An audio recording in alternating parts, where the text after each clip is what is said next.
nos damos cuenta de los riñones hasta que llega la enfermedad renal crónica, y como la enfermedad renal crónica no da manifestaciones, resulta que nos enteramos de la enfermedad de los riñones y de todo lo que viene muy tardíamente. Y curiosamente, que no duela, qué coraje que no duela.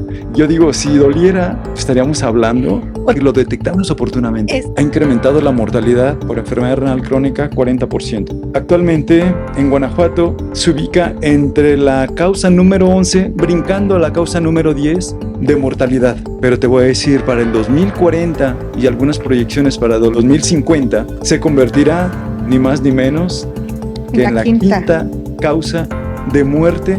No esperes a que tu enfermedad se exprese. La sintomatología las vemos cuando el riñón está en menos del 10% de su funcionalidad. Ahí sí vas a tener manifestaciones. Pero cuando te den, preocúpate, porque a lo mejor la información que el nefrólogo te dé no va a ser la mejor. La alimentación, peso, va muy ligado a diabetes, hipertensión y falla renal. Fue una tragedia que salió bien, por supuesto. Tragedia que terminó en caso de éxito, claro, por ese trabajo en equipo que ustedes hicieron. No necesariamente tenemos que ser pacientes nefrópatas para llevar una dieta adecuada y balanceada. Hay que automedicarnos. Creo que ahora ya hay muchas maneras de ir a buscar ayuda.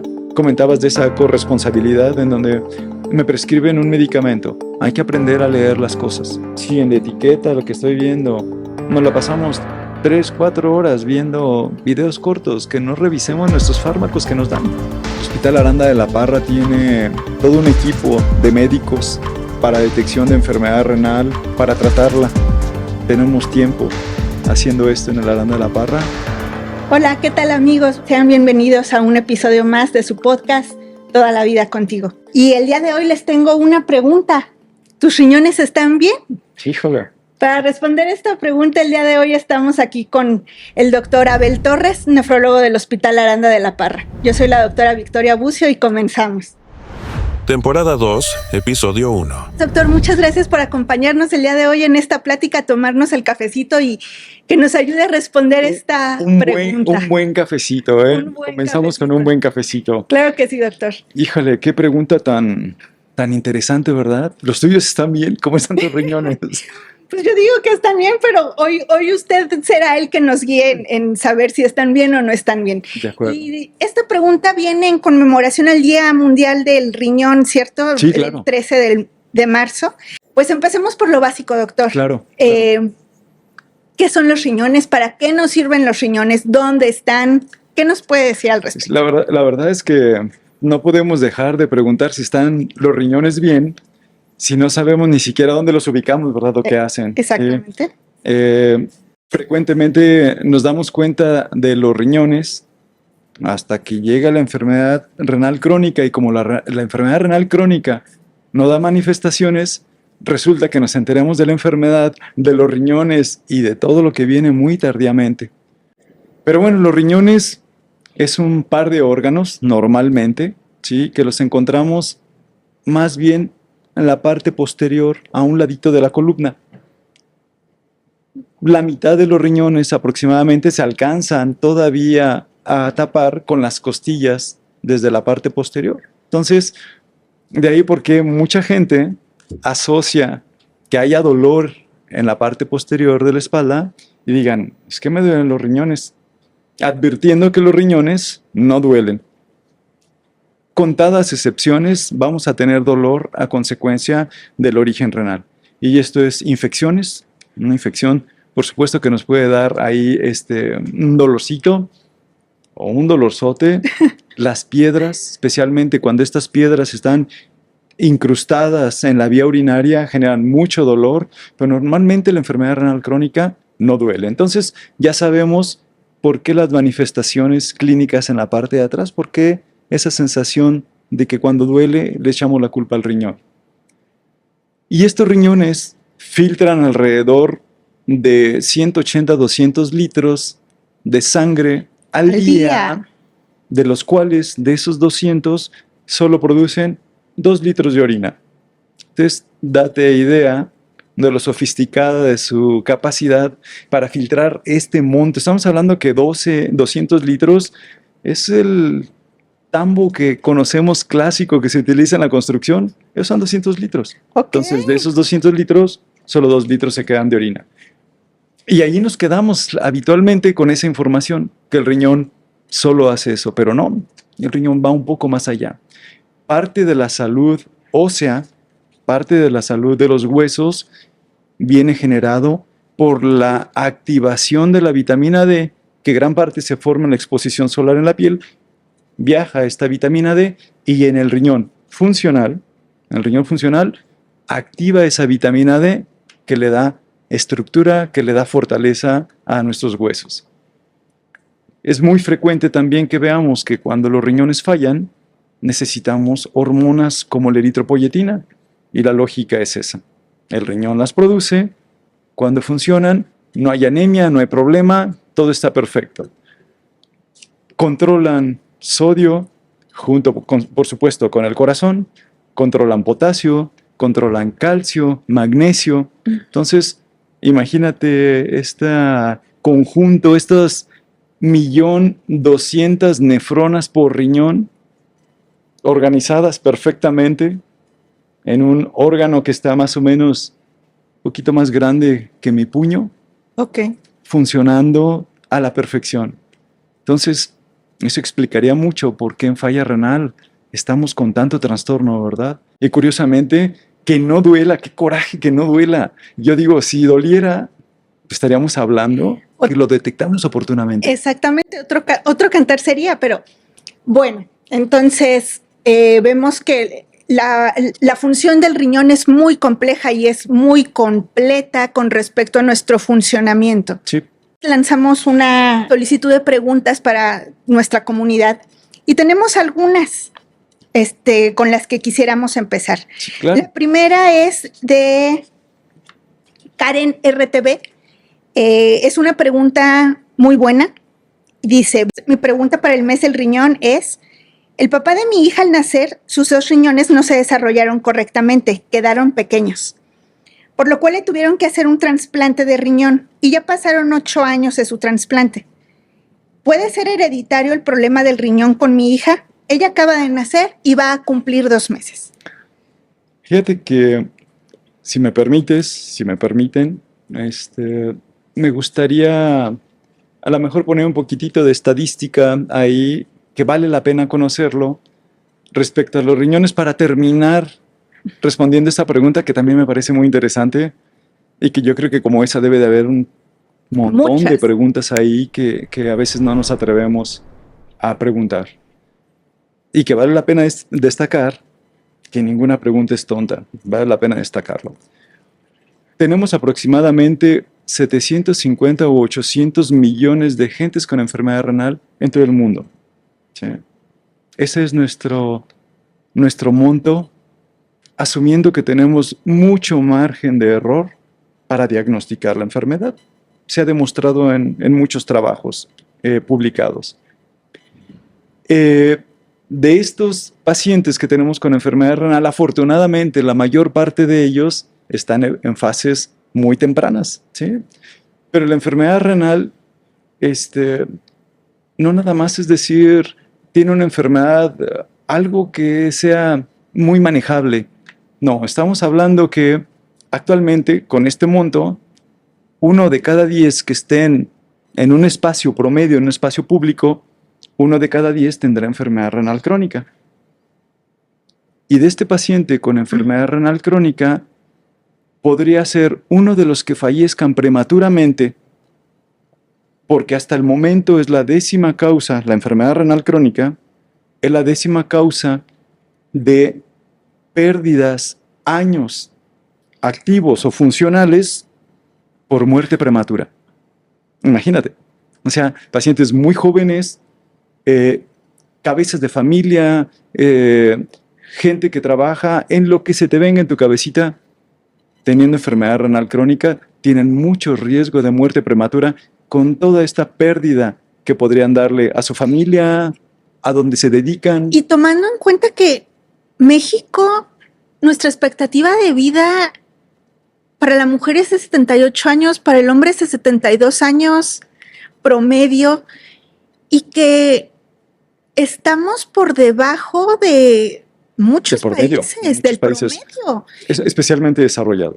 Especialmente desarrollados. Y de hecho, uno de los factores de riesgo que lanza esta campaña es eso, en población de ingreso medio o bajo, y que tienen que ver con remedios herbolarios, que tiene que ver con mala alimentación, que tiene que ver con infecciones recurrentes.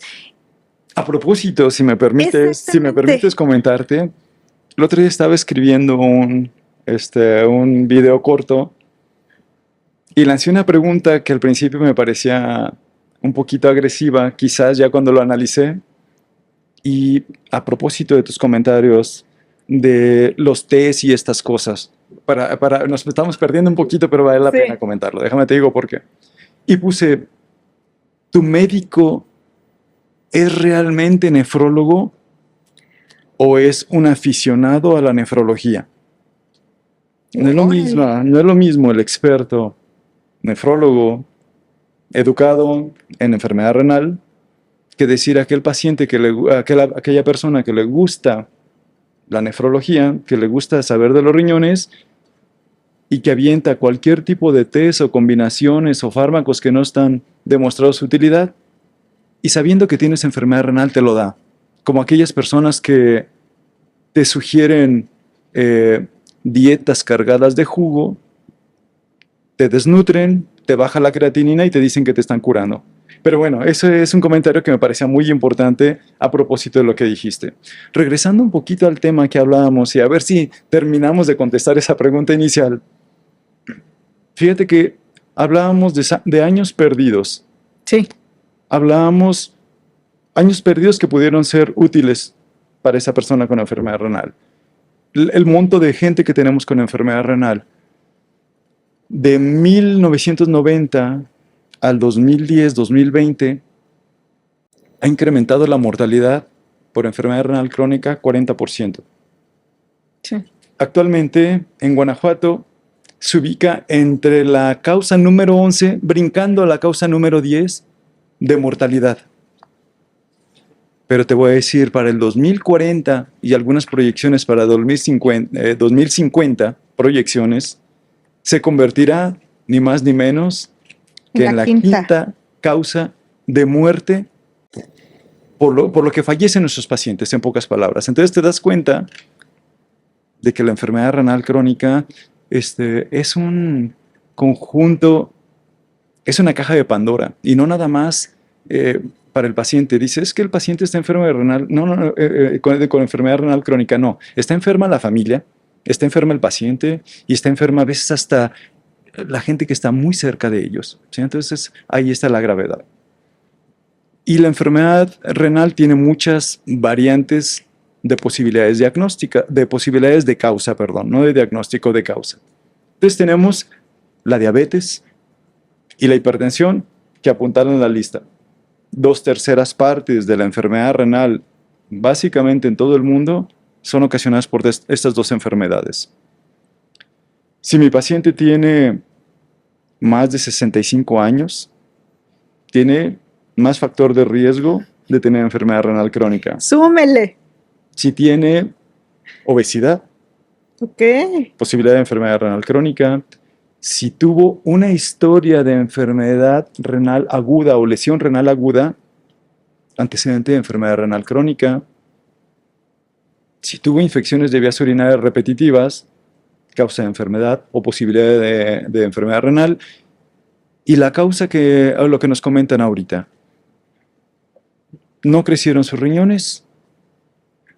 Que esa es a lo mejor podríamos entrar aquí en cuestiones de etiología. Déjame te digo por qué.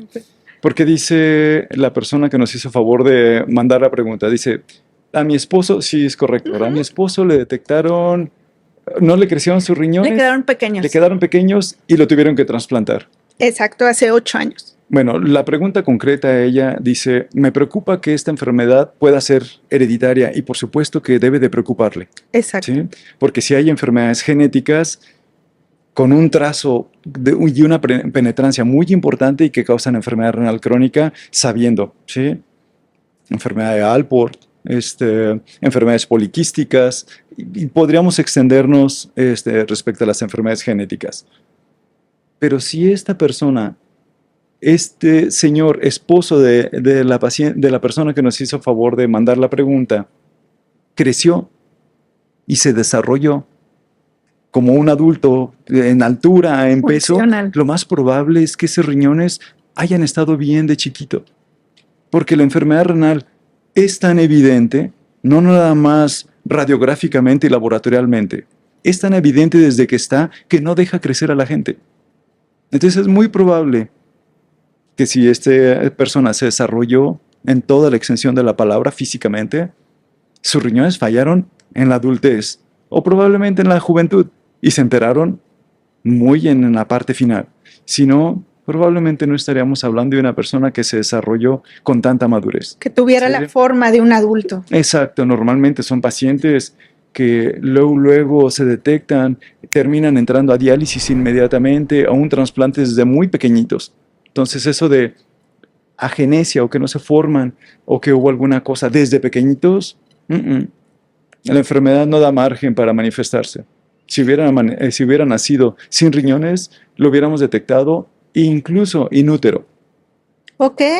Entonces, por eso es que digo, cuestiono un poquitito ahí, habrá que verlo y si nos puede dar un poco más de información más adelante, a lo mejor podemos contestar esta pregunta. Entonces, eso es lo que tenemos para el desarrollo de la enfermedad renal. Y pues hablando de enfermedades genéticas, doctor, yo hace relativamente poco leyendo, vi en una revista de publicación científica un artículo con respecto a que nosotros los mexicanos ya tenemos predisposición a ser obesos por el simple hecho de ser mexicanos. Era un estudio muy interesante que realizaba la UNAM en conjunto con el Instituto Nacional de Nutrición y el Instituto de Medicina Genómica. Entonces, decía ahí el director de estos artículos, pero más que de estos artículos, de estos estudios multidisciplinarios, que la obesidad se tiene que controlar desde las primeras etapas y que es muy bueno entender nuestra genética para saber ahí cómo trabajarla. Entonces hablaba que los mexicanos, por ser mexicanos, ya nos cayó el chahuizcle. Ya nos cayó el chahuizcle y ahora a eso échenle que el godín que no es muy deportista, que digamos, y que... No muy agraciado. Exactamente, y que aparte de todo, de repente se nos olvida tomar agua. ¿Qué cosas hace, cómo influye la dieta para llegar a una enfermedad renal crónica? Híjole, fíjate que haces un comentario y que otra vez, a lo mejor nada más le estoy buscando las aristas a lo que me estás preguntando, pero te voy a decir algo. Si nos vamos, y que no tengo el dato, ojalá y voy a revisarlo por el comentario que voy a hacer, por esta asociación. Si a lo mejor nos fuéramos unos 50 años atrás, estamos hablando que la genética y nuestro HLA, por supuesto que se va modificando, ¿sí? Esos cambios dependiendo de la exposición que tengamos al medio ambiente. Pero su esencia ahí está.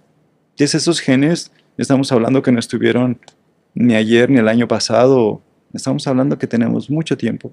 Y si tú te das cuenta, la prevalencia, los casos que teníamos de obesidad hace 50 años, hace 60 años, no son lo que tenemos ahora. No. Entonces, creo que sí tienen razón y por supuesto está bien demostrado que la genética es un factor, pero siento que ese es el primer hit, creo yo, ¿sí? Pero debe de haber un segundo o un tercer hit, como luego pasaba en otras enfermedades, ¿no? Tenían un gen y luego se exponían a una sustancia que detonaba ese gen y ese gen detonaba una enfermedad. el primer hit, el primer fenómeno, que es disparador, estamos hablando de que era la genética. Y el segundo hit, el segundo detonante disparador, pues era, no sé, a lo mejor una infección que tuvo del medio ambiente. ¿Me doy a entender? Sí. Entonces yo creo que sí es muy importante la genética, pero le estamos agregando nuestro granito de arena, como tú ponías el ejemplo de una persona, y yo no me refería a que fuera tan agraciado físicamente, me refería a que no fuera tan agraciado genéticamente, ¿sí me voy a entender? Sí. No agraciado genéticamente, le da COVID. ¿Cuántas enfermedades glomerulares nos enteramos ahora en COVID? Relacionado a que había genes que el paciente traía con él, se exponía a este segundo hit que era COVID y desarrollaban enfermedades como focal y segmentaria, enfermedades glomerulares de la unidad funcional del riñón que terminaban en una enfermedad grave. Ese es el claro ejemplo de que hay un ambiente que sí está agrediendo. Y otra pregunta que nos hacían mucho, doctor, venía con respecto a eso. Uh-huh. ¿Qué relación tiene el corazón y los riñones? Sí, bueno, la verdad es que nos hacen preguntas y no sé si las brincamos porque no las sabemos o porque está muy interesante lo que estamos platicando.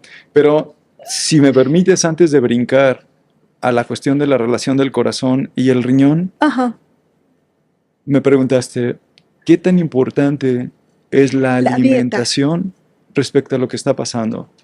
Yo creo que nos queda muy claro que los alimentos cargados de sales, cargados de conservadores, estudios que se reportan recientemente en donde hay evidencia de que los alimentos siguen con pesticidas, en donde lo que tomamos, especialmente hablando de agua, a lo mejor, sobre todo aquí en León, me he enterado que los pozos para sacar el agua ya son pozos muy profundos. Y entre más profunda sea la extracción del agua, es un agua más dura. Y entre más dura, hablando de duro, contenido de sustancias, de minerales que tiene y que van a terminar en alguna parte, ¿sí? Entonces, la alimentación es un punto fundamental y tan es fundamental que todo paciente con enfermedad renal, su pata de palo va a tener que entrar a una dieta.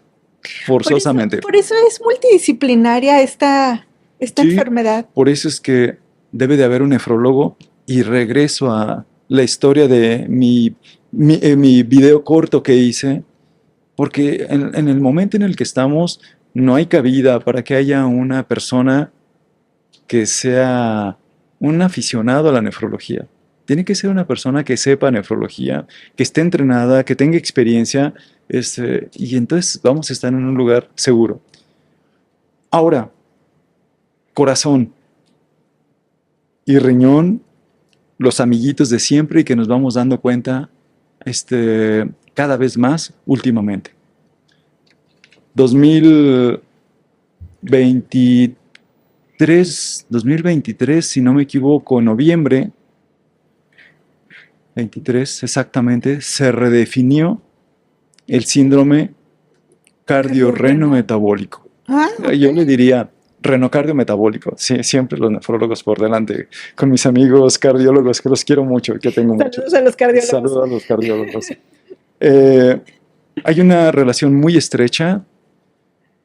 Control de agua, sistema renina-angiotensina-aldosterona, sustancias de factores de crecimiento que detonan tanto la afectación cardíaca como la afectación renal y bidireccional. Así es. Okay. Habiendo falla renal o no habiendo falla renal o habiendo falla cardíaca con afectación renal y otra vez bidireccional. Entonces la relación que existe con el corazón, ahí está, y si hay afectación renal, más vale que volteemos a ver el corazón. Y si hay afectación cardíaca, para mis amigos queridos cardiólogos y toda la gente que padezca eso, más vale que volteemos a ver el riñón. Doctor, entonces quiere decir que un riñón enfermo puede enfermar a un corazón sano y un corazón enfermo podría enfermar a un riñón. Totalmente de acuerdo. Y lo hay, ¿sí? Ok. Incluso hay en muchos de los espectros de las enfermedades, pero hay síndromes cardiorrenales y síndromes renocardíacos, ¿sí? Pareciera que el órgano que se pone al principio de la palabra es que detona la fisiopatología para la afectación del segundo y viceversa. O los momentos en donde los dos están afectados, ¿sí? Entonces sí es una relación sumamente estrecha. Ok, qué interesante, doctor. La verdad es que sí, fíjate que te digo que cada vez estos síndromes se están ampliando más en la fisiopatología, en lo que debiéramos de saber y en lo que debiéramos de preocuparnos, ¿no? En lo que debiéramos de ir aprendiendo a solicitar y ver a la persona no como un riñoncito con pies que tiene ojitos y no. Estar viendo a la persona desde este concepto global, ¿sí?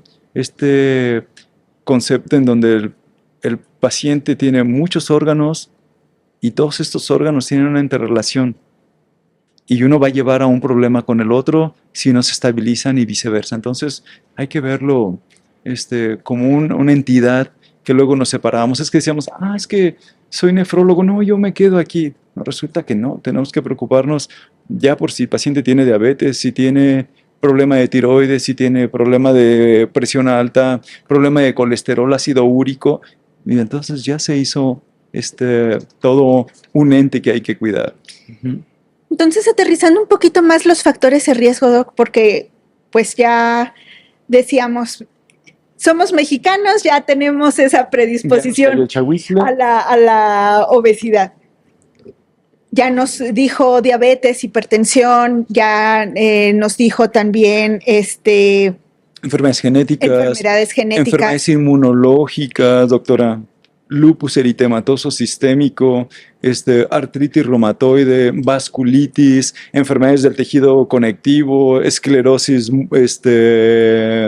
sistémica. Entonces, todas estas enfermedades inmunológicas, un factor importantísimo que hay que cuidar, ¿no? Entonces, ahí están.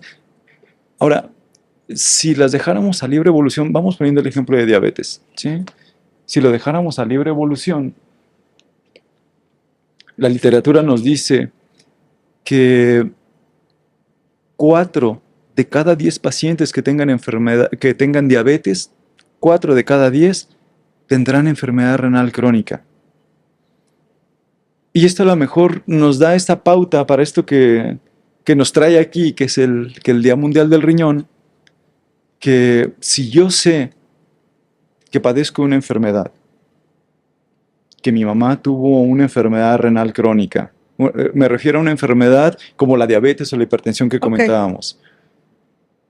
Si mi mamá me dijo que cuando estaba chiquito me ponían en una cajita de zapatos y que cabía en no sé qué parte, eso está hablando de bajo peso al nacer. ¿Sí me va a entender? O que fui prematuro. O que, híjole, mijo, es que te la pasabas hospitalizado porque tenías infección de vías urinarias. O, ¿qué crees que te mandábamos o te ibas al hospital frecuentemente porque había infección de garganta y te exponías a muchos antibióticos, muchos de ellos inyectados? Uno que se llamaba que la casina de sabe qué. ¿Te das cuenta cómo la gente misma te va explicando a qué va a pasar? ¿Qué factor tiene? Entonces no esperes a que tu enfermedad se exprese la sintomatología, porque seguramente va a ser demasiado tarde. Especialmente estas manifestaciones, doctora, las vemos cuando el riñón está en menos del 10% de su funcionalidad. Ahí sí vas a tener manifestaciones. Pero cuando te den, preocúpate, porque a lo mejor la información que el nefrólogo te dé no va a ser la mejor. Y nuestra comunidad de oyentes, ¿cómo puede saber o qué estudios se pueden realizar como pacientes para saber y poderse responder esta pregunta, si sus riñones están bien? Desde el 2006, y también me da la impresión de que las cosas van y vienen como la moda, ¿sí? En el 2006 inicia todo esta, y valga la redundancia, esta iniciativa respecto a cuidar a tus riñones, Comienza en el 2006, ¿sí? Y la intención era hacerle saber a la gente sobre la genialidad de los riñones, o a la gente que no tenía toda esa información, y preocuparse por esos riñones, ¿no? En el 2006 la pregunta fue la misma.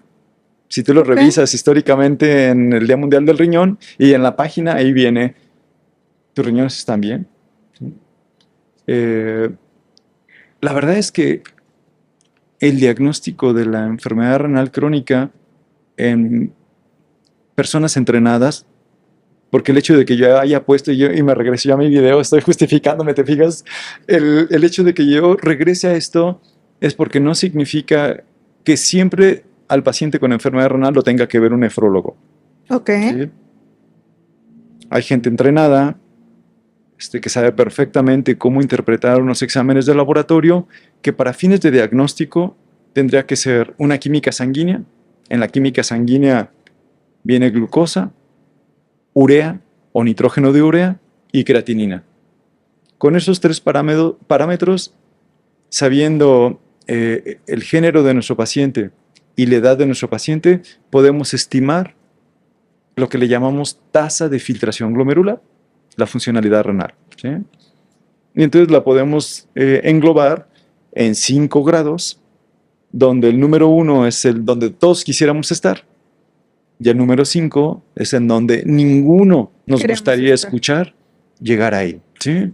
Entonces, pides química sanguínea de 3 elementos, que hay muchos lugares ya donde se hacen a precios muy accesibles.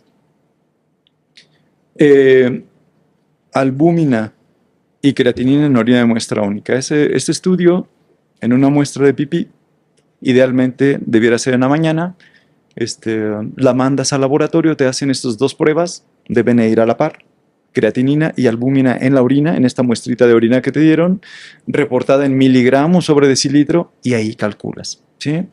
Teniendo este cálculo también puedes ubicar a la persona con enfermedad renal en 3 grupos. A1, que es normal, A2 de 30 hasta 300 y A3 de 300 en delante. Entonces ya le pones el nombre a la enfermedad renal y le pones el apellido. Obviamente te da un preámbulo muy importante. Y si te fijas, yo no hablé de cosas complicadas, no hablé de biopsias, no hablé de nada. Hablé de un examen de laboratorio que se toma en sangre y una muestrita en la orina que no tiene nada más que ir a llevarla y pedirla. Muy fácil. Sí, claro. Entonces hay el médico de a pie, el médico general, que es el que le topa todo, el médico familiar, el internista, son casi siempre el médico de primer contacto con el paciente enfermo, ¿sí? Entonces, si este grupo de médicos lo sabe interpretar bien, tendría una alta posibilidad de diagnóstico. Cardiología se involucra más, y comento mucho cardiología por la relación que estamos viendo, no nada más en el cuerpo, sino profesionalmente también. Y por supuesto, el nefrólogo. Entonces, ya si quisiéramos ir más allá, a lo mejor sí necesitaríamos una biopsia. A lo mejor si ya vemos algún elemento especial, nos vamos y, pues, ¿sabe qué, don Juan? Vamos a tenerle que tomar un pedacito de ese riñón y mandarlo a analizar a patología. Ese podría ser una posibilidad fuera de lo promedio. La otra sería tener un estudio de imagen. El más noble, y que muchos de los nefrólogos ya lo hacemos en nuestro consultorio, es el ultrasonido, ¿sí? El ultrasonido nos dice la correlación entre lo que yo veo laboratorialmente con la correlación de la cara del riñón. No hay funcionamientos malos con caras bonitas de riñón, o riñones feos con exámenes de laboratorio. No, van habitualmente a la par. Entonces, más o menos es lo que, de una manera sencilla, es lo que normalmente se pide para una evaluación. Meternos a cosas más sofisticadas, mejor déjenoslo a nosotros, porque a lo mejor van a poner un consultorio enfrente de nosotros, ¿no? Eso ya dependerá de cada caso. De cada caso, exactamente, depende de cada caso. Ok, entonces, considerando que la enfermedad renal crónica pues no duele, y que el paciente no llega ahí de un salto, vaya, no llega ahí de la noche a la mañana, Doc. Es correcto. ¿Cuáles son los focos rojos que no duelen? y que tenemos que ir identificando, ir evitando para no llegar a vernos en ese espejo. Quiero insistir mucho en que la prevención en enfermedad renal es mejor prevenir que tratar. Que lamentar. Sí, y me refiero respecto a diagnóstico. Si la enfermedad renal existe, pues hay que tratarla, ¿no? Pero no hay como prevenir la enfermedad porque nos va a salir más barata, más cómoda, con alta probabilidad de no llegar a diálisis si la agarramos oportunamente. Alta probabilidad. Luego hay datos en donde, ay mamá, ¿qué crees que hoy fui al baño y se hicieron un montón de burbujas en el baño? ¿Burbujas? Sí, una espuma así como muy densa, como muy pesada. Incluso apreté para que bajara el agua y se lo llevara y las espumas seguía ahí.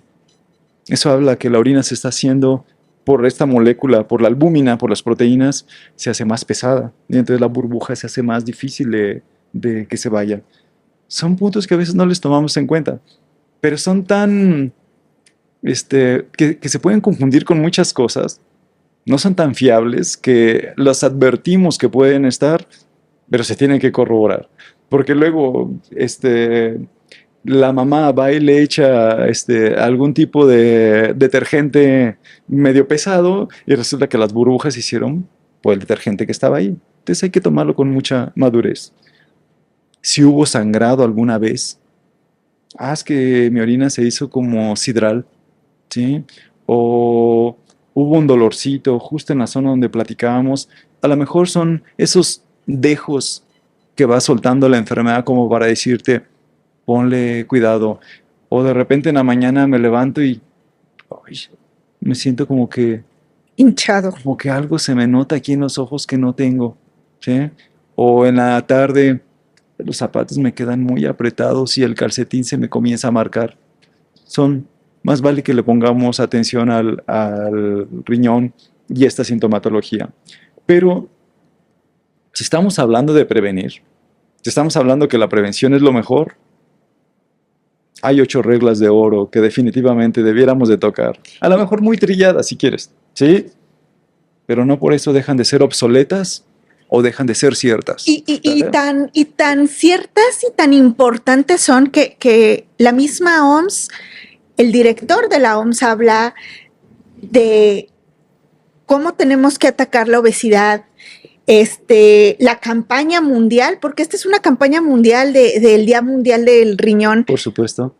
Habla de estas 8 reglas de oro, doctor, y entonces, como parte de este mensaje tan importante que le podemos dejar a nuestra comunidad, ¿nos puede explicar un poquito más de qué tratan esas reglas? Sí, si me permites, ahí vamos trabajando cada uno de los puntos, pero el primero es, o como quieramos tomarlo de atrás para adelante o viceversa, hay que mantenernos activos, doctora. Bien importante.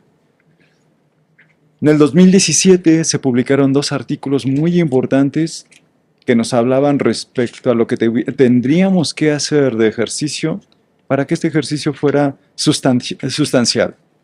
Y entonces tenemos que hacer ejercicio 30 minutos diariamente. Sería como el punto clave. Estamos hablando para prevención cardiovascular en pacientes que tienen este riesgo, pero no tenían todavía enfermedad cardiovascular. Entonces, 30 minutos diarios sería estupendo, ¿sí? Luego la literatura dice que 150, pero si nos vamos de 150 a 170, que sería un ejercicio más moderado, sería genial. A veces nos cuesta levantarnos a hacer 5 minutos, ¿verdad? Pero bueno, ahí está, 30 minutos. Pero luego viene otro artículo publicado el mismo año que te dice, tu paciente ya tiene enfermedad cardiovascular, con 10 a 15 minutos que hiciera diarios, podría reducir su riesgo cardiovascular, si ya presente, el riesgo de mortalidad. Esto, híjole, Entonces nos está pidiendo el cuerpo que le demos un poquito de ejercicios de andar atrás del mamut. Bueno, no coincidimos, ¿verdad? Pero, bueno, sí, atrás de los animales para quererlos cazar. Ahora resulta que todo lo tenemos en casa, ¿no? Entonces, de 10 a 15 minutos es lo menos que me lo deja.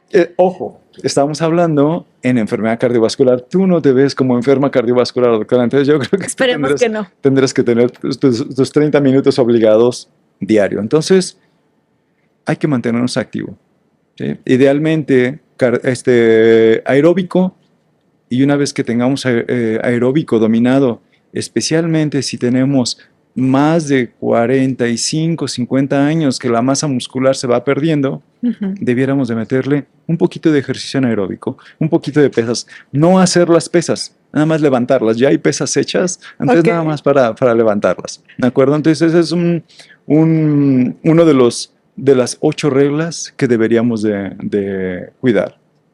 Otra muy importante, mantén tu azúcar controlada. ¿Sí? Ok. Esto, si te fijas, da un panorama muy amplio, pero luego nos pone la mirada en un perfil de pacientes. Sí. En el paciente diabético, ¿no? ¿Te parece que el paciente diabético, no generalizo, pero gran parte de los pacientes que tienen buen control de su alimentación, de sus medicamentos? ¿Te ha tocado estar con ellos, cierto? Sí, y habitualmente los pacientes son desobedientes. Relajados. Relajados, esa es la palabra, relajados. Sí. Cuando están en control y que no les duele nada, pueden empezar a prescindir de su propio tratamiento porque ya no hay dolor que perseguir. Entonces, tomando en cuenta que esto que usted nos está platicando es una enfermedad silente hasta que ya nos levanta la mano y nos dice, aquí estoy, pero ya no hay para atrás. O sea, vas a vivir conmigo el resto de tus días. Ahí me voy a quedar. Entonces, efectivamente, el paciente diabético tiende a relajarse bastante. Sí, y fíjate que esto es muy importante. Y hablábamos hace un rato que una buena proporción de pacientes en el mundo tiene diabetes, y de estos pacientes diabéticos, el 40% de ellos tendrá enfermedad renal. Deberíamos de ser muy cuidadosos nosotros con el paciente para exigirle su control, y el paciente diabético debería ser muy exigente para con él, para la toma de sus medicamentos. Se acostumbran a que las cosas están tranquilas y otra vez volvemos. Cuando ya la enfermedad está presente, ya muchas veces hay poco que hacer. No olvidar que la diabetes tiene sus posibilidades de diagnóstico. Habitualmente, si está arriba de 126 la glucosa en ayuno, deberíamos de corroborarla, y si vuelve a aparecer, es muy probable que pudiera ser diabetes. Si tenemos una hemoglobina glucosilada que está arriba de 6.5%, aguas, ¿sí? Seguramente estamos ahí lidiando con un problema de disinsulinismo que seguramente ya migró a una situación más seria, como diabetes mellitus. Entonces hay que tenerla en cuenta. La glucosa, la segunda regla, la glucosa debe de estar en orden, ¿no? Y ligando la glucosa con la hipertensión, mantén tu presión estable. En control. Exactamente. Si yo sé que soy un paciente hipertenso, sé que soy un paciente sedentario, que tengo diabetes, cumplo los requisitos más importantes que hay para irme a vigilar ese riñón. La triada perfecta para... La triada perfecta. Llegar allá. Exactamente. Entonces, hipertensión, 30% de nuestra población padece hipertensión, y cuando padece hipertensión, gran parte de ellos no se dan cuenta que la tienen. Eso le iba a decir, es otra enfermedad que empieza en silencio. Es correcto. Es otra enfermedad que cuando nuestro cuerpo empieza a presentar cifras elevadas, no lo notamos. Nuestro cuerpo tiene resistencia, que ya cuando la empezamos a notar hay estudios que dicen que puede tener inclusive años el paciente de ser hipertenso y no lo sabía. Sí. Y ese corazón estuvo aguantando, el amigo eterno de los riñones. El amigo eterno estaba ya aguantando. Entonces imagínate, del paciente que tiene hipertensión, presión arterial elevada, 2/3 de ellos no sabían que la tenían. Y de los que saben que tienen hipertensión, de los que saben que tienen tratamiento, o mejor dicho, de los que saben con enfermedad renal y que se sometieron a tratamiento, solo el 30%, 1 de cada 3 está controlado. Entonces, ¿qué está pasando ahí? ¿Sí? Y no digo que sea una cuestión meramente médica, ¿no? Que la literatura dice que tiene que ver mucho con el cuidado que el médico hace. Pero también dice que tiene mucho que ver con lo que el paciente hace, ¿no? Claro. Entonces, de ahí la importancia en donde la valoración médica sea bidireccional, otra vez. ¿Sí? Es una corresponsabilidad. Exactamente, ¿sí? Se entera uno cada vez más frecuente, es que hubo una demanda a un médico por negligencia, por malpraxis. Sería muy interesante que hubiera un concepto en donde el médico pudiera demandarle al paciente el no cuidado. Por no tomarse su tratamiento. No tomarse tratamiento. Sí, ¿qué luego pasa? Hombres, no me de morir de parto, doctor, me voy a morir de algo. Tienes razón. Entonces llega uno a un punto de relajarse tanto que ya no se preocupa ni por lo que le diga el doctor y ni por lo que tenga que tomar, ¿no? Entonces yo creo que no dejar tan relajado esta situación y pues irse preocupando un poco más respecto a lo que estamos viviendo. Los pacientes que nos están escuchando, si no se conocen con estas enfermedades, podemos ir aterrizando que hay que cuidar el mantenernos en control, el mantenernos estables en presión, en glucosa, en peso, es otro de las reglas de oro. El peso relacionado con ya la actividad que usted nos está comentando, el peso, medirlo por medio del índice de masa corporal. Es correcto. El peso, si te fijas, va muy ligado a la alimentación y la alimentación, peso, va muy ligado a diabetes e hipertensión y falla renal. Entonces ahí esa relación muy estrecha que luego por desgracia vemos a nuestros pacientes que entran por la puerta del consultorio teniendo todo esto, ¿sí?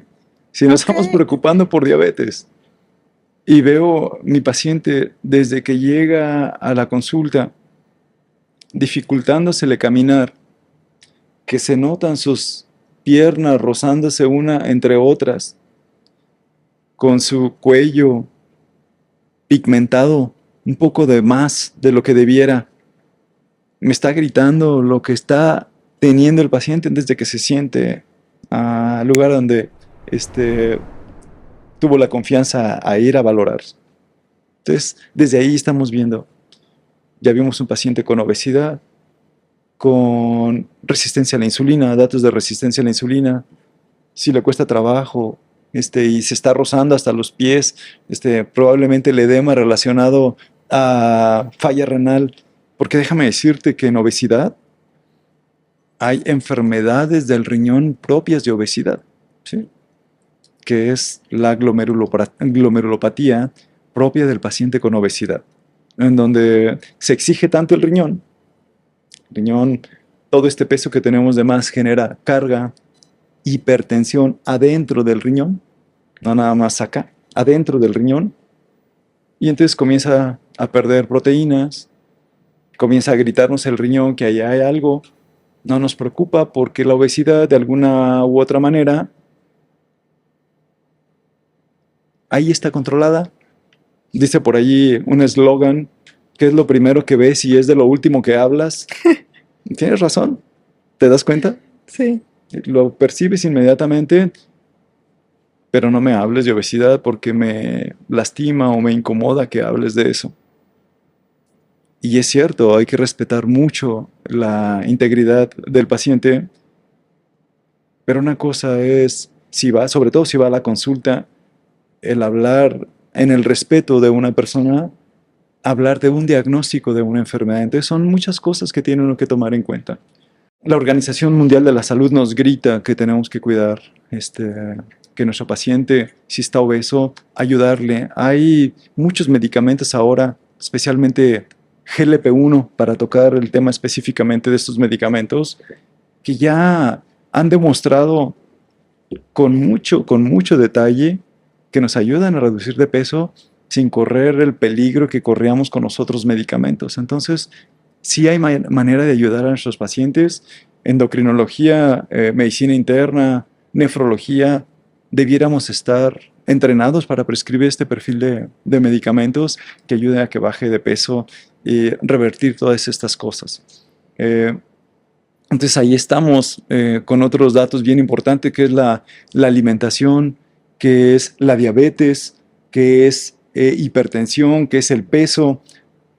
Y si te fijas respecto a la alimentación, va un punto bien importante que seguido te lo hacen. Doctora Bucio, ¿tú sabes cuánto tienes que tomar de agua? Está complicado, ¿verdad? Está complicado. Sí, y la verdad es que cuando te lo preguntan, parece que todos tenemos la respuesta. ¿Sí o no? Sí.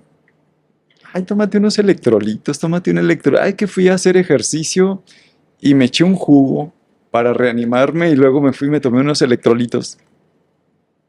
Me tomé unas de estas bebidas energetizantes, me tomé de estos preparados que venden en bote para no sacar marcas y que vienen con electrolitos, con azúcar de colores ahí muy bonitos, muy atractivos. Es que fui y me lo tomé porque hice mucho ejercicio, ¿no? Hice más de 1 hora y sudé mucho y estoy tomando eso. Entonces, ¿cuánto sería lo correcto para tomar de agua? ¿Cuánto me atrevería yo a decirle a mi paciente?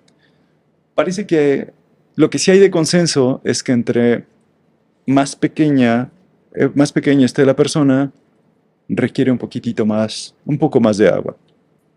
Entre más adulto, llegando más a la adultez, debiéramos de tener un poco menos de consumo de agua. Hablar de mucho, poquito, luego nos confunde, ¿verdad? La Organización Mundial de la Salud pues nos sugeriría que anduviéramos consumiendo máximo 3 litros, máximo 2. Pero me quedo pensando yo, en lo que peso y en mi estatura. Si lo comparo con una persona, quizás proporcionalmente a una persona que mida 20 o 30 centímetros que yo y que pese 100% más que yo, eso de 3 litros no va a encajar, ¿verdad? Va a ser complicado. Le queda muy chiquito, dice la canción, ¿verdad? Uh-huh. Sí, a propósito de la persona que se nos fue. Entonces tenemos 2 a 3 litros, asumiendo una persona estándar, 70 kilos, que es un porcentaje relativamente bajo. De manera general, sugerirían que anduviéramos entre un margen de 30 a 40 mililitros por kilo día. Pongamos un ejemplo para hacerlo fácil de entender. Una persona que pese 70 kilos. Y si nos vamos al valor mínimo de 30 mililitros al día, serían 2 litros 100, sí, ¿verdad? Uh-huh. Y si nos vamos a 40 mililitros por kilo, en la misma persona que pesa 70 kilos, andaríamos en 2.8 litros, ajá, ¿cierto? Entonces, ese sería nuestro promedio, ¿sí? A lo mejor si ponemos una media, 35 mililitros por kilo por día. Okay. Hay excepciones, por ejemplo, las mujeres cuando amamantan, es una cantidad increíble de agua la que pierden en la leche, entonces ahí podría duplicarse incluso la necesidad de agua, ¿sí? Una persona que está haciendo ejercicio y que tiene más de 1 hora haciendo ejercicio aeróbico, probablemente necesitaría 1 litro o 2 litros más de agua para poderse hidratar. No es lo mismo nosotros que estamos en un área, en un ambiente promedio controlado, a una persona que a lo mejor está trabajando, cortando caña. ¿Me doy a entender? Entonces, esas cosas hay que cuidarlas, y tan importante es que la deshidratación, hay publicaciones que sugieren que la deshidratación puede llevar a falla renal. Eso le iba a decir, Doc. De hecho, leí que el estrés por insolación en las personas dedicadas a la agricultura era un factor de riesgo. Se consideraba como un factor de riesgo menor, pero se considera precisamente por eso, porque nosotros le llamamos los egresos son mayores a los ingresos. Entonces ahí, como bien dice usted, a lo mejor el paciente no es obeso, el paciente no es diabético, no es hipertenso, pero se dedica a lo que se dedique, pierde bastantes líquidos. Ahí es otro contexto el que debemos de tomar, ¿cierto? Por supuesto, y aquí volvemos a ubicar a nuestro paciente, a qué se dedica, su gasto calórico que tiene. Es que estoy muy ocupado en lo que estoy haciendo y no tengo oportunidad de ir a tomar un poco de agua porque tengo que subir, no sé, 2 costales a lo mejor de cemento, o 20 o 30 o los que tengan que subir en una escalera, y no me hidrato. ¿Sí me va a entender? Entonces haces esa intermitencia de la toma de hídrica, y a veces ya cuando tomas ni tomas agua. A lo mejor vas y tomas un refresco. ¿Se acuerda? Fueron hace 3 años, ¿se acuerda de este muchacho que tuvimos en terapia intensiva? Por supuesto. Para ponerlos un poquito en contexto, un adulto joven con tratamiento psiquiátrico, ¿cierto? Tiene esquizofrenia, toma antidepresivos, antipsicóticos, y muchos de esos medicamentos ayudan no ayudan, más bien tienen como efecto secundario la pérdida de sodio, ¿cierto? Claro. Este muchacho vivía solo, no sé si recuerde. Claro que me acuerdo. Que vivía solo y se echaba alrededor de 6 litros de diarios, hasta que le dio una gastroenteritis que, si usted se acuerda, lo descompuso completamente, lo llevó a terapia intensiva. Es un ejemplo muy claro de lo que puede pasar, en donde se juntan todos esos factores que no queremos, pero se junta una enfermedad con un componente psiquiátrico claro, fármacos que modulan las hormonas que controlan el sodio, una deshidratación con pérdida de electrolitos por un lado y por otro, consumo de todo lo que tú quieras excepto agua. ¿Cuánto se tomaba de coca? 6 litros. 6 litros de Coca-Cola. 6 litros. Entonces este muchacho fue una tragedia. Fue una tragedia que salió bien. Por supuesto. Una tragedia, un caso de éxito, más bien una tragedia que terminó en caso de éxito, claro, por ese trabajo en equipo que ustedes hicieron, sí, entre medicina interna, el psiquiatra, usted encabezando nefrología, terapia intensiva, que estuvieron al pie del cañón con este muchacho, porque llevó ya con una hiponatremia severa, con datos de afectación neurológico. Daño neurológico que pudieron abordar de una manera muy pronta, y él salió avante. Sí. Pero ¿cuánta gente hay que no? Usted, como jefe del servicio de nefrología, doctor, ¿cuántos casos no ha visto que tal vez no son tan exitosos y que pudieron haber tenido ciertas modificaciones que a lo mejor hubieran terminado de manera distinta. No sé si tenga alguno que nos pudiera compartir. Te voy a comentar, en ese afán de cuidar lo que bebemos y lo que comemos, un caso de los que se me viene así muy claro a la mente, de una jovencita que fue a la consulta para evaluarse por sodio en la sangre baja. Y todo esto, por supuesto que tiene que ver con el riñón, tanto que es nuestra especialidad, ¿no? El manejo de ese concepto que utilizaste, hiponatremia, o sea, sodio bajo, ¿no? Era la historia de, no sé qué tengo, sodio bajo, la veo en la consulta y tomo la decisión de hospitalizarla. Okay. Con una vigilancia estrecha de ingresos y egresos.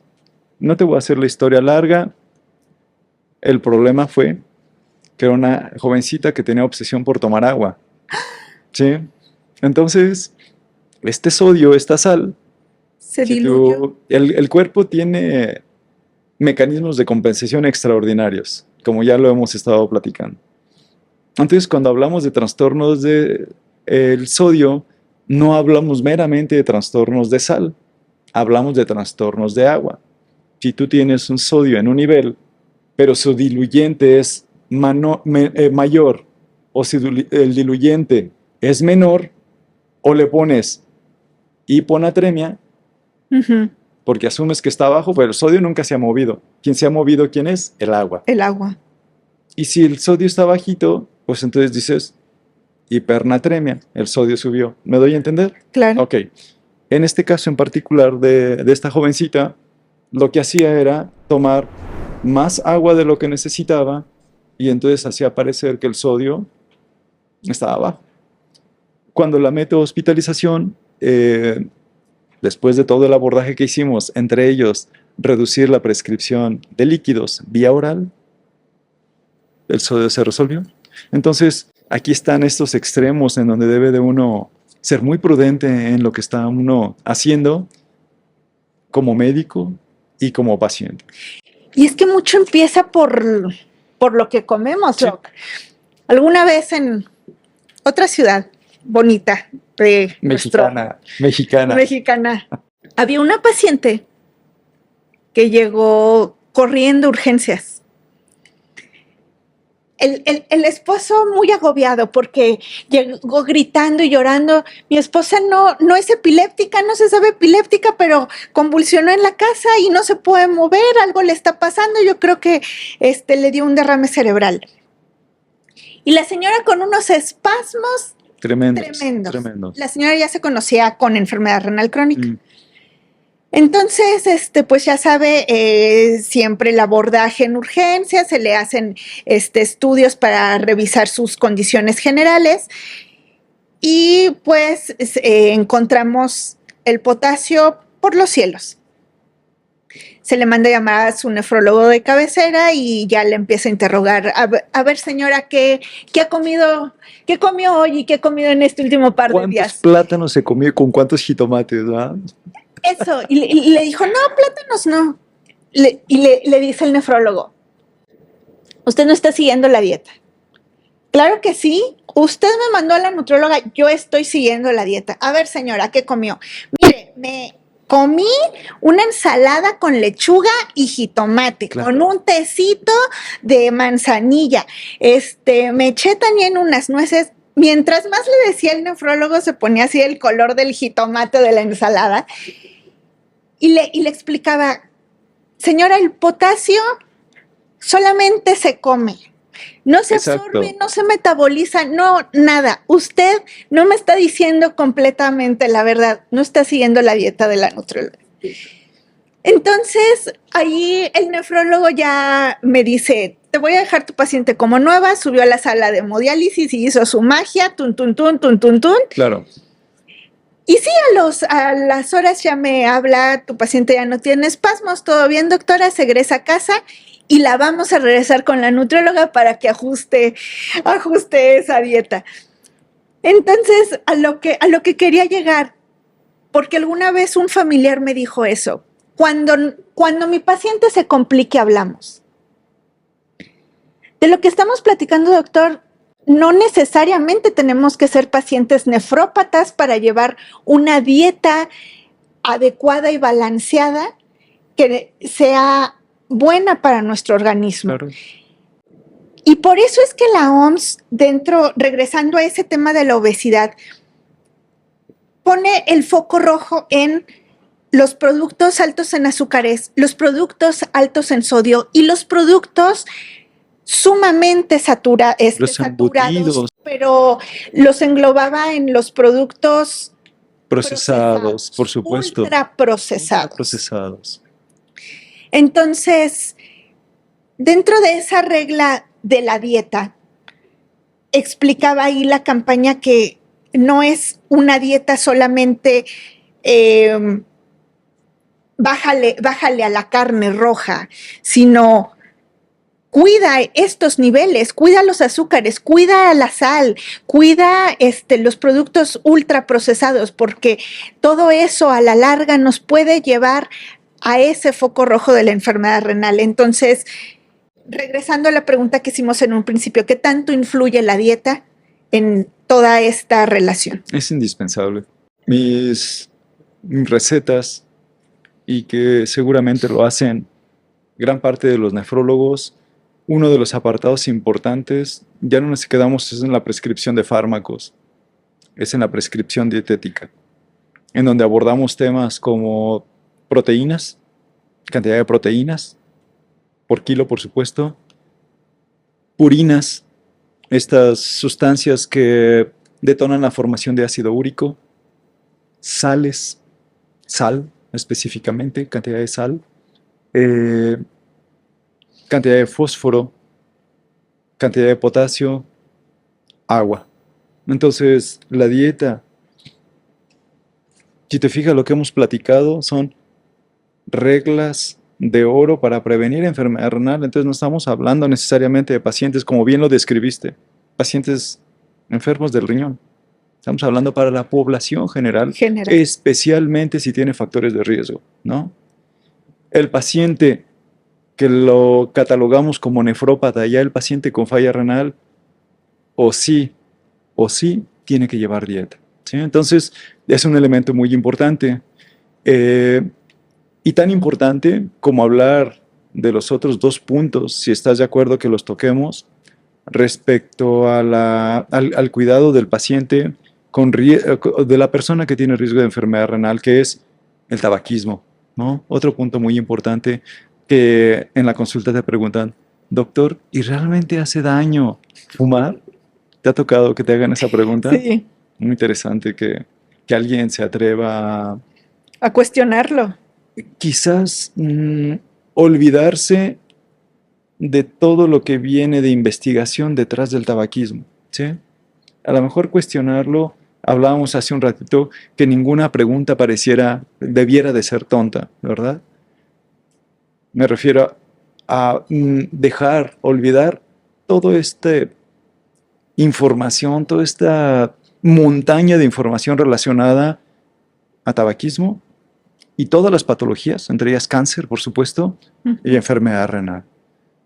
Acordándonos de que en zonas urbanas todavía sigue habiendo 30% de personas que fuman, zonas suburbanas quizás a la mitad de lo que estamos hablando, y todo esto con un trasfondo que llevará a afectación de vasos sanguíneos, de la pared de los vasos sanguíneos, detonando en afectación tanto renal como cardíaca, ¿sí? Y un punto bien importante y que estoy seguro que tienes ganas de preguntarme cosas porque me lo has dicho desde el principio que comenzamos. ¿Conoces alguna persona que no haya consumido algún analgésico en su vida? No. Y menos si somos mexicanos, la típica mamá, la típica abuelita que nos anda recetando desde el mejoralito para la calentura o para el guamazo que se metió el niño porque se cayó jugando. Sí, hasta la prescripción de antibióticos, sí. Tanto que por eso no lo regulan ahora con una receta, que creo que nos tardamos un poquito en tomar esa decisión, y por eso la resistencia de antimicrobianos. no hay que automedicarnos, ¿no? A lo mejor a mí se me hace, porque a lo mejor soy médico y tengo un poquito más de acceso, pero creo que ahora ya hay muchas maneras de ir a buscar ayuda y no necesariamente en un hospital particular para que nos ayuden a prescribir el fármaco correcto para lo que tenemos, ¿no?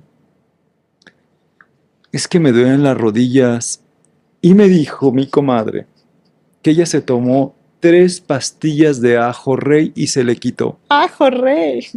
Después del ajo rey, nada más se tomaba una. En lugar de tomarse 3, se tomaba una. Hay muchas sustancias como estas que se venden naturistas, que en realidad tienen esteroides, que tienen prednisona, o que tienen diclofenaco, o que tienen ibuprofeno, o que tienen ketorolaco. Y nos los tomamos. Me tomo mi ajo rey y se me quita el dolor de mis rodillas. ¡Qué maravilla! No hay que esto estrictamente no sería una automedicación, ¿verdad? Porque no es como un fármaco. Sin embargo, estamos aceptando una prescripción o una indicación o una recomendación, como querramos ponerle, de una sustancia que se asume ser benéfica para el riñón, habiendo alertas sanitarias por COFEPRIS, y no nada más por COFEPRIS, sino por nuestros vecinos del norte, como es la FDA. Entonces hay que tomar en cuenta mucho. Dentro de los medicamentos, que son de los que más se prescriben, son para el dolor de la barriga, omeprazol y todos sus congéneres, y ya se han dado cuenta que hay asociación entre falla renal y el uso crónico de este tipo de medicamentos. Los antigripales, muchos antigripales tienen antibióticos, tienen AINES, por supuesto, los clásicos medicamentos para el dolor, los analgésicos, que luego decimos, ay no, es que yo no tomo ketorolaco y yo no tomo diclofenaco, yo tomo celecoxib, o tomo arcoxia, o tomo esto. Está bien demostrado que cualquier AINE, y dígase dentro de los medicamentos, sean ketorolaco, diclofenaco, ibuprofeno, dexketoprofeno, todos los que se te vengan a tu cabecita en este perfil, causan falla renal. A lo mejor no causan afectación gástrica, como los inhibidores de COX-2, ¿sí? Las que platicamos en un momento, que arcoxia y estos. Pero, ¿de qué causan falla renal? Causan falla renal. Entonces, la automedicación sin tener una vigilancia y una prescripción hecha por un facultativo, por un especialista, creo que va a estar ahí por mucho tiempo hasta que no aprendamos la lección. Pero sobre todo eso, o sea, la indicación por un médico. Sí, claro. Y con vigilancia. Eso no quiere decir que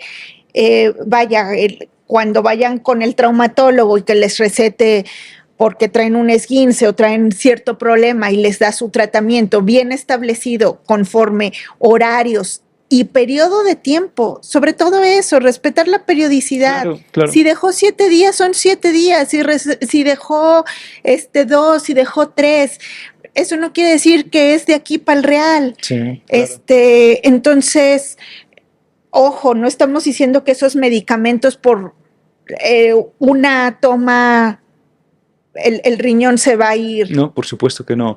No. Y creo que es un punto bien importante, porque yo hablaba de esa decisión que toma el paciente para prescribirse, pero hay aquella decisión que toma un facultativo, un médico, y que tampoco es la correcta. Entonces, ahí es donde comentabas de esa corresponsabilidad, en donde me prescriben un medicamento. Hay que aprender a leer las cosas. Sí. Sí, en la etiqueta, lo que estoy viendo, nos la pasamos 3, 4 horas viendo videos cortos, que no revisemos nuestros fármacos que nos dan, ¿cierto? Cierto. ¿Cuál es la interacción uno con otro? ¿Cuál de estos medicamentos pueden afectar el riñón?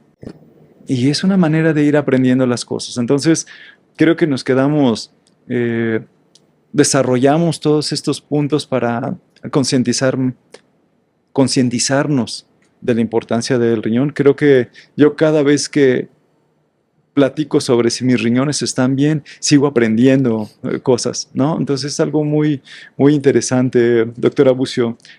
No sé, ¿qué opinas tú de todo este antecedente académico que acabamos de comentar? Creo que nos deja muy claro para la comunidad qué recomendaciones podemos seguir, con quién ir, con quién nos podemos acercar para revisar estos puntos, si tenemos los factores de riesgo, aunque no tengamos síntomas, cómo podemos ir detectando las alertas antes de llegar hasta allá y prevenir llegar hasta allá, que eso es lo más importante. Sí. Le agradecemos el día de hoy por esta plática, doctor, la verdad que fue muy productiva. Muchas gracias por este cafecito. Doctora, todos estos cafés te los llevas largos, entonces está bien. Lo pensaré muy bien para la próxima vez que me invites. Fíjate que me gustaría, si me permites, un poquitito de tiempo. El Hospital Aranda de la Parra tiene todo un equipo de médicos entrenados para detección de enfermedad renal, para tratarla. Tanto en esos momentos en donde estamos buscando recuperar la salud de los riñones y tenemos posibilidad de hacerlo, pero también estamos entrenados para tratar la enfermedad cuando ya ha llegado un punto de irreversibilidad, en donde ya no puedo hacer más por ese riñón, pero sí puedo hacer mucho por mi paciente. ¿Sí? No olvidarnos que tenemos un programa de trasplante de mucho tiempo atrás, ¿sí? Con experiencia, exitoso, y no nada más lo digo yo, lo dicen las estadísticas. Una unidad de hemodiálisis muy bien equipada, máquinas con todo lo que un paciente necesita para tener una terapia dialítica adecuada. En todas las modalidades podemos ver a nuestro paciente, desde la afectación glomerular, desde la afectación de trastornos ácido-base, de trastornos electrolíticos, trasplante renal, diálisis peritoneal, por supuesto, ¿no? Que México sigue siendo un país que, porque lo ame o no, tenemos mucha diálisis peritoneal, especialmente en las instituciones públicas, ¿sí? Ese Hospital Aranda de la Parra también lo tiene, hemodiálisis, como ya lo comentamos, y también, ¿por qué no comentarlo, doctora? Aquel paciente que por decisión propia o por pronóstico no podemos ofrecerle ninguna otra cosa más que nuestra voluntad de estar con él o con ella hasta cuando decida, si es que su decisión no sea algo invasivo. Es decir, hacer ese tratamiento paliativo, que también contamos con eso. Entonces, tenemos tiempo haciendo esto en el Aranda de la Parra, con muchos casos buenos, gran parte de situaciones muy buenas, algunas no como quisiéramos, y no necesariamente porque nosotros lo querramos, sino porque hay cosas que no se hacen con medicamentos. Entonces la vida cobra facturas. Entonces hay 4 nefrólogos en el staff. Lo sabes, lo conoces bien. Entonces, pues, gracias por la invitación. Un estupendo café. La verdad que nefrología es muy amplio. Amo la nefrología, me encanta la nefrología. Entonces, mientras me invites a hablar de nefrología y café, nada más me falta una cosa más para estar feliz. Nefrología, café, mi café y mi familia. Es nada más, esas son las 3 cosas que disfruto muchísimo. Entonces, gracias por la invitación. No, muchas gracias a usted, gracias por recordarnos. Como pudieron escuchar al doctor, somos un equipo multidisciplinario. El día de hoy hablamos acerca del riñón y de todo lo que conlleva la enfermedad renal crónica con el jefe de servicio de hemodiálisis del Hospital Aranda de la Parra. Estamos aquí para lo que se les ofrezca. También queremos escucharlos en la caja de comentarios, si nos pueden dejar o nos quieren dejar algún tema en específico que quieran abordar, algún especialista que quisieran que invitemos o alguna pregunta que quisieran que resolvamos, con mucho gusto los escuchamos ahí en los comentarios. Muchas gracias por estar con nosotros y los vemos a la próxima. Muchas gracias. Hospital Aranda de la Parra. Juntos cuidamos de ti.